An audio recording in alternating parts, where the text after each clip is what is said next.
अला हबीबना सल्ले अला मुहम्मद। तमाम महबूब जी सलात में शुमार थी वञो सभई गॾु करे सल्ले अला करे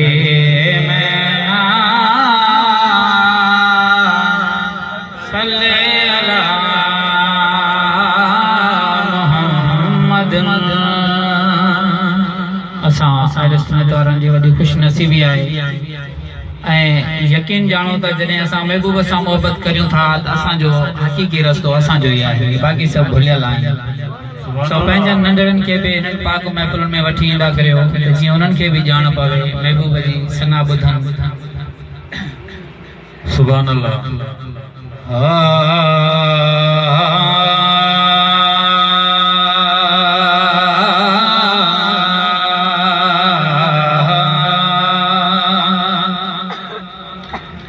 मौला तो जाने दुनिया कबर हशर में तेरे जो तो भी नहीं गए।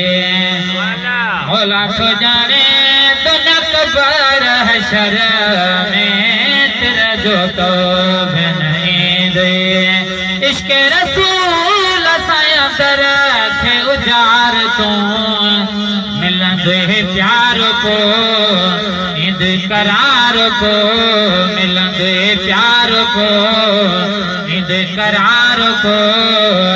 मौला तो जाने दुनिया कबर हशर में तेरा जो तो भी नहीं गए। मौला तो जाने दुनिया कबर हशर में तेरा जो तो भी नहीं गए। गाल बनी थी तो सुभान अल्लाह।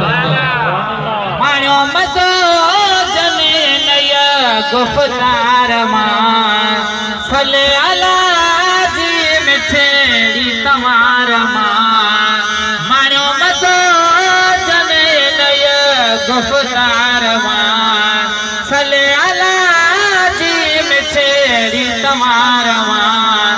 आहिन करार में अजबे मज़ार में खलीफे साहब जी सोहबत मुर्शिद सा मोहब्बत के मदीना रसूल सा मोहब्बत के आहन करार में अजब मज़ार में।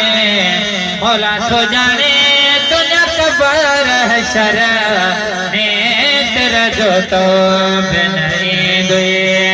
इश्क रसूल साया दर के उजार को मिलंदे प्यार को ईद करार को। मौला तो जाने दुनिया कबर हशर में तेरा जो तो भी नहीं गए। वटो वनई पो मता पछताई आओ हली तोखे सजे पयो साई। वटो वनई पो मता पछताई आओ हली तोखे सजे पयो साई। दमन देर कर पते न पेर कर दमन देर कर पते न पेर कर।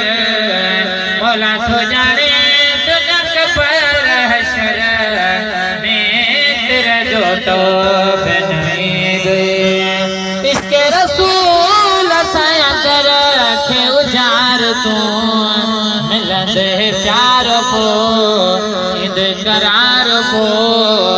मौला तो जाने दुनिया कबर हशर में तेरा जो तो भी नहीं गए।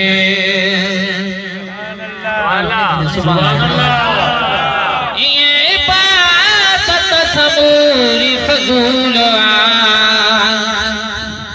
वे मौला तन गाल दसा मेरे मीम करीम दशान जब तो सुन में मुद नाम तो सड़ वे तेरा दीन जब ईमान